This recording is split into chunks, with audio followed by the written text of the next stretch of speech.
Wait lang po, wait lang. Tanggalin mo yung nasa mic, tanggalin mo yung nasa mic. Baba mo lang nasa mic, tanggalin mo na kay Ipit. Walang audio? Wala ba tayo audio? Meron. Dito.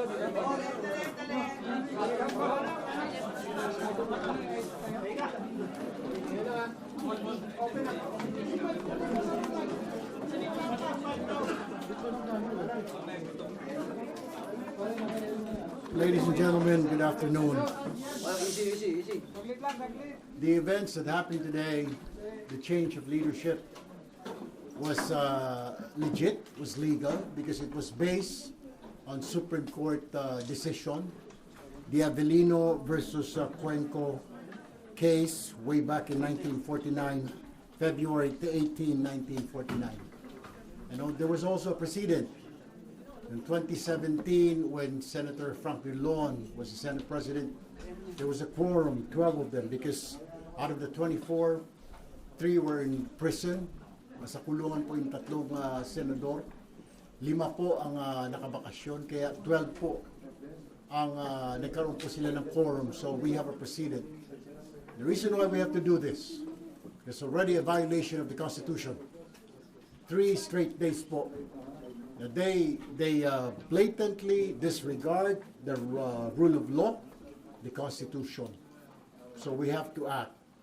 And we are very fortunate that one of them, a member of the majority before, Senator Chis Escudero, do not conform and do not believe in what they are fighting for.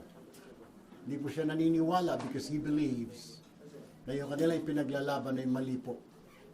Na yung kanilang pagbo-boycott ay para ipagtanggol lamang ang ilang sa mga kasamahan nila. So, the guy suddenly made a decision today to join para magkaroon po kami ng quorum. And you may ask, bakit hindi? Is there a quorum? Yes, there is. We're just considered 22 now. So, divided by 2, that's 12 plus, 11 plus 1 is 12. So, we have a quorum. Yung sinasabing 13, yung po ay kung kumpletong 24. Dalawa po sa amin, yung isa nagtatago, yung isa nakakulong. So we only have, ang bilang po ay 22. So divided by 2, yung sabi po na majority, para makuha majority, divided by 2, so that's 11, plus 1, and that was Chis Escudero nga po, arriving today. So na-break po yung impasse when Senator Escudero showed up today. Because ang sinasabi niya po sa amin, he doesn't believe anymore on what they're fighting for. Number 2, there will be a Blue Ribbon Committee hearing on Monday. We are just moving the scheduled date from tomorrow to prepare all members. Matter of fact, I declare and I manifested that all members of the Senate, be in the majority and the new minority now, they are all members of the Blue Ribbon Committee para wala pong masabi na ika nga may hocus-pocus. Now, pertaining to those invited resource persons, hindi po ako sang-ayon because we have to review these people. May sasabihin po ba talaga? Mayroon po bang i-disclose? We have to review this. Number 2, the proper way to invite resource persons, you do not give it out to the media. You give it to the members first. Ang nangyari po kanina, yung lista na sinasabi nila invited sa Blue Ribbon, hindi po dumaan sa tamang process. It should have been given first to the members para kung may idadagdag, may papabawas doon, sabihin hindi, wala ito. The members should have been consulted. Kaya, you have to give me time until Monday next week kung sino po at yung oras po at exactly 9 a.m. on Monday, there will be a Blue Ribbon Committee hearing. Thank you. Question. Majority na po kayo, sir. Bakit po acting SP? Why not SP? Because it's 13. It's in the law. Kailangan mo 13. We don't have 13. So, but then we can elect the pro tempore because it doesn't say 13. Senate President. So, Senator Cayetano is still the Senate President. Because we don't have 13. It's against the law naman, di ba? We only have 12. So, well, he will be a virtual Senate President. All seats vacant for all the committees. Simula po sa pro tempore, we cannot touch the Senate presidency because we don't have 13. It is in the it is what the law says. You have to have 13. We don't. We only have 12. No, Senate pro tempore. Acting president, acting Senate. But he's the presiding officer from now on. So, kay hindi pumasok Senator Cayetano, it will be Senator Win who will be presiding from now on. So, just to clarify, eventually magiging Senate President, may liliban pa ba from the majority? Kung may lilipat pa, kung may mahimasmasan ngayon ng mga kasamahan nila. And I still urge, we're still open. Doon po sa mga members po ng majority, please join us. We will accept you with open arms. Let's work together for the nation, not for ourselves, not for the political parties, not for certain individuals, but for the entire country.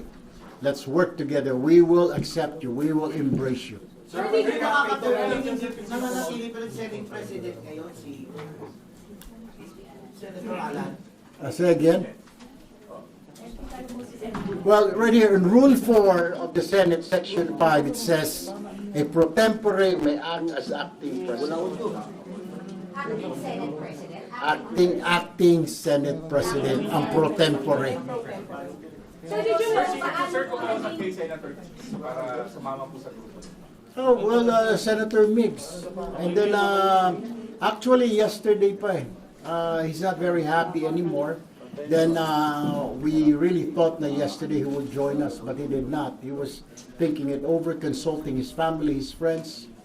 And then kanina morning, he said he will attend. But we didn't expect it. Kasi kahapon he said he'll come, but he did not. So kanina, we were surprised when he joined us, when he arrived. paano po naging effective yung pagpapalit nyo ng chairmanship if you never had the 13 yet? No, pag 12 po pwede, kasi majority na kami. Of the 22. Of the 22, because it should be 11. Divided by 2, 22 divided by 2 is 11. Plus 1, so we have 12. But that math cannot be applied on SP. Not on SP. I'm sorry, not on SP. That's why we did not elect a Senate President, because we'll be violating a law. We'll be violating the Constitution. Sir, was there any promise to SP, to Senator Cheese, or talagang na-enlighten lang siya?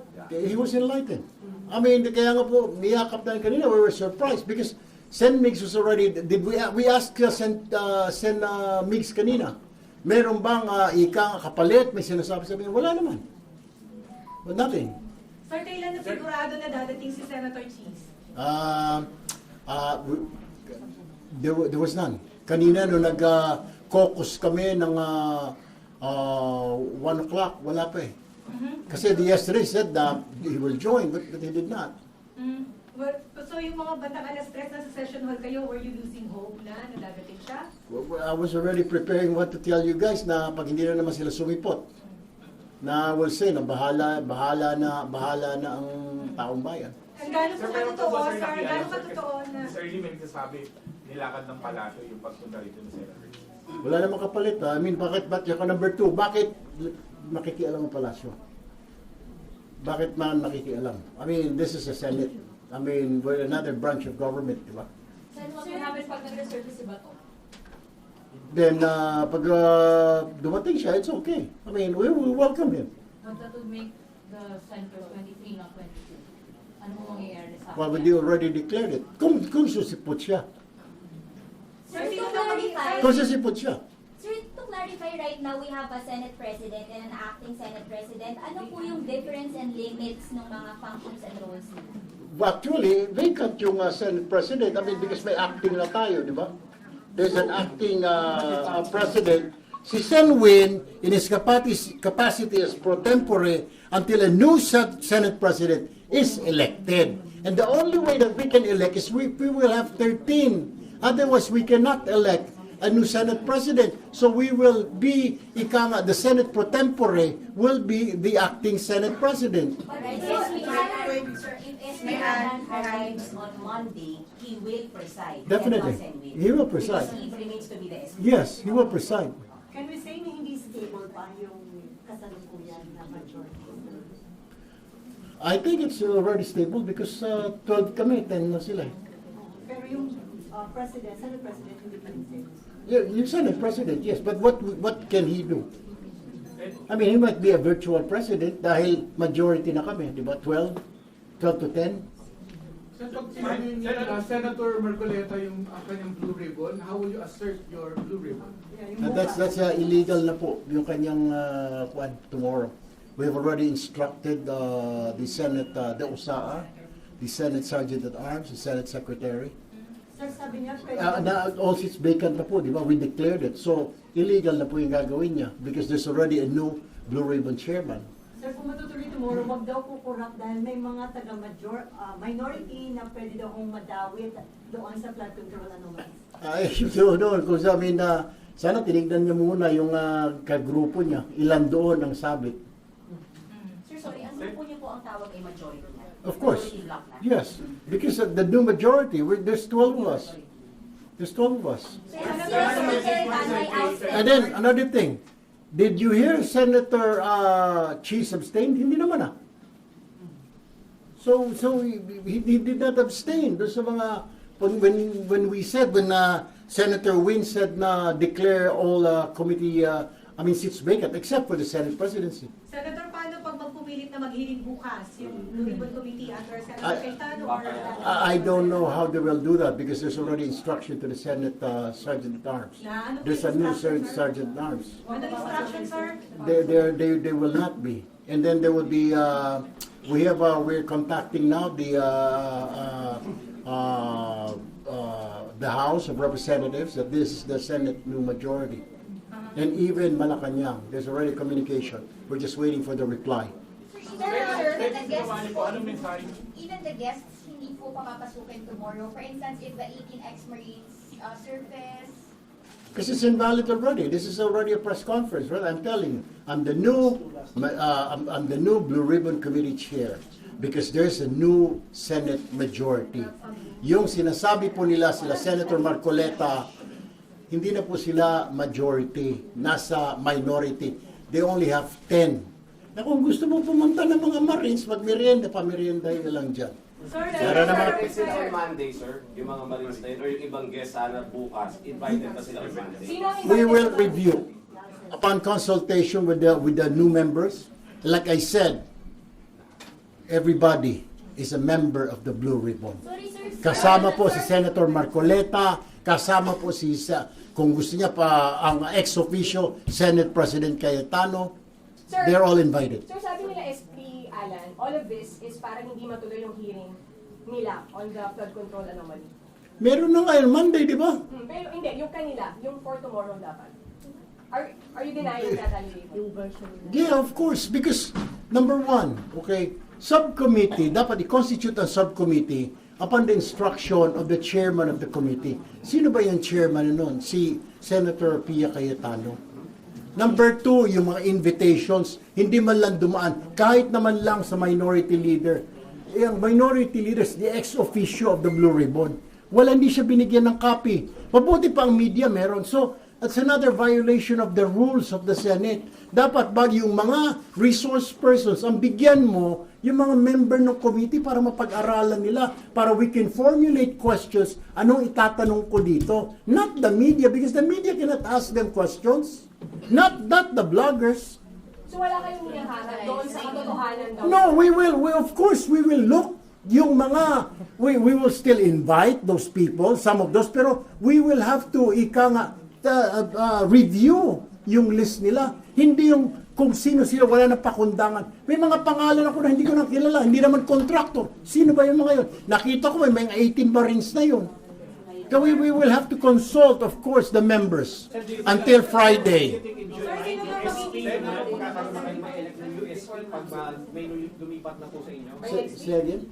Do you think in July magkakaroon na ng Kung may lumipat, yeah, then we can convince, then we will elect. Do you think malapit na yun? I hope so. But for now, ang sigurado lang is 12. Ang mensahe, ang tao pagod na po. Ang mensahe, lahat po nadadamay, pati po ang minority na pumapasok kami, ang gulo-gulo na Senado, wala na kayong ginawa. Nakakahiya din po, pinapasweldohan kami araw-araw. Pagkatapos 3 days, it's a violation of the Constitution. So we really have to act drastically. Ito na nga po. Yung kung sinasabi lang, wala silang quorum, walang bilang. Paano walang bilang? There's only 22 of us now. Yung isa nagtatago, ay na magpakita. Sinasabi mo, sana, kung magpakita, sana magpakita siya. Sana hindi siya magtatakbo sa hagdanan ulit. Mag-stay siya dito sa floor, bumoto siya. Sige, let's go. With that po, Senator, I think Senator Cheese is also facing a grave complaint before the Ombudsman. Yes. Paano kung ma-aresto din siya? Kung may warrant of arrest. If there's a warrant of arrest. Pero there's no warrant of arrest pa naman. Ongoing po yung investigation. If he will be arrested, what will happen? Well, Will he depends. still remain the majority? It depends to the ombudsman po, di ba? Then we have to talk it over. Di ba? Sir, paano impeachment? Well, one by one. I'll take 4 more questions. Sa impeachment po, who will be presiding, Senator Will? We'll have to choose. We'll have to choose from amongst ourselves. Hindi po si Senator. Not yet. We'll have to choose. Sir, pwede yung kahit naka-adjourn na kayo, pwede niyong i-elect ng mga kayo as Senator. No, that will be done on July 6th. Sir, di bang still automatically siya yung presiding officer? The July 6th will still follow the July 6 schedule. Then doon po, na mag-elect kami ng impeachment trial officer. Thank you, sir. Paano nang i-address spokes ng majority kaya kayo spokes ng majority block? You speak for the Yun ang sabi nila. You can say that. You're the official leader, you're the spokes of majority. Wag tumayo!